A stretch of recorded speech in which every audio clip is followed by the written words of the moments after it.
ಹುಟ್ಟಿಸಲೇಬೇಡ ಇನ್ನು, ಹುಟ್ಟಿಸಿದಕ್ಕೆ ಪಾಲಿಸಿನ್ನು.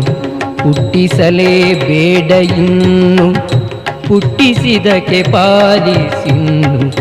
ಇಷ್ಟು ಮಾತ್ರ ಬೇಡಿಕೊಂಬೆ ಶ್ರೀಕೃಷ್ಣನೇ.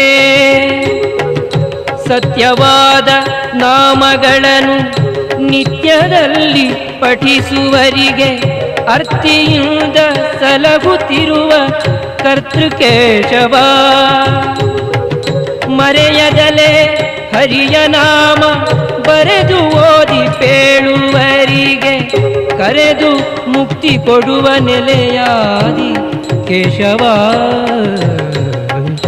ಈಶ ನಿನ್ನ ಚರಣ ಭಜನೆ ಆಶೆಯಿಂದ ಮಾಡುವೆನು. ಈಶ ನಿನ್ನ ಚರಣ ಭಜನೆ ಆಶೆಯಿಂದ